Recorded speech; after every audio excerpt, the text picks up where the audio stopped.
Мертвый, но живой ветеран боевых действий в Афганистане Леонид Данченков уже 12 лет числится мертвым.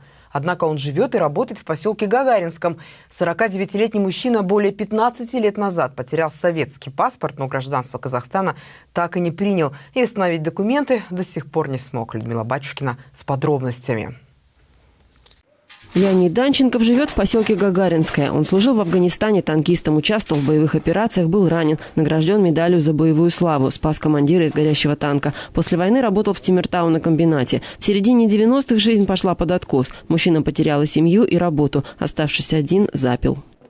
Появились друзья, и даже стали исчезать эти вещи. И в конечном итоге получилось, что разворовали меня полностью всю квартиру. И в конечном итоге я остался без документов, как сказать, на улице. Мужчина жил на дачах и в соседних поселках. В 2004 году он случайно узнал, что уже 2 года как числится умершим. Почему так произошло, не знает до сих пор. Забрали меня, документов нет, пройдемте. А стали пробивать, 6-й микрорайон, этот человек умерший. Иди, делай эти, зарабатывай деньги и собирай справки, а куда иди?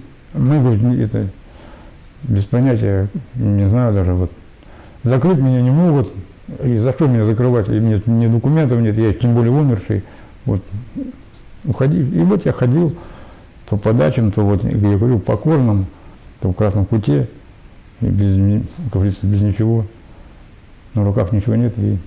Афганец знал, что надо восстанавливать документы, но единственное, что было на руках, это старая фотография с бывшей женой. Официальная история вскрылась, когда в отделе внутренней политики перепроверяли списки афганцев. Ему взялись помочь, но это оказалось чрезвычайно сложно. Отправлена уже масса запросов в Россию. Доказывать, что Данченков живой, придется через суд. Мы сделали запрос в юстицию, в ЗАГС, и нам дали документ, что действительно за номером таким-то числится такой-то, такой-то, как разложившийся труп. Чтобы мы подали в суд сейчас документы на аннулирование, у нас должны быть эти документы, то есть кто опознавал, какая экспертиза приняла этот разложившийся труп за этого человека, то есть основание выдачи этих документов.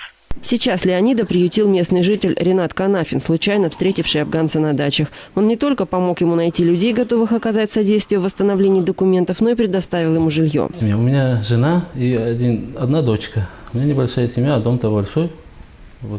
Как человеку не помочь? Раз он в Афганистане служил, это у меня просто душа. Пускай живет, пока документы сделает. Ему же еще придется прописаться где-нибудь, чтобы льготные получать. Все равно ему негде будет жить. А до этого пускай живет, я ему помогу.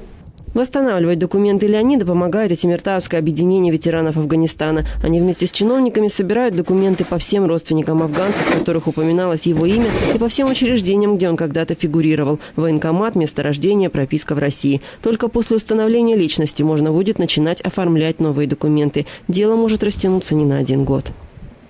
Людмила Батюшкина, Ирина Ненашева, Артем Ковалев, 5 канал.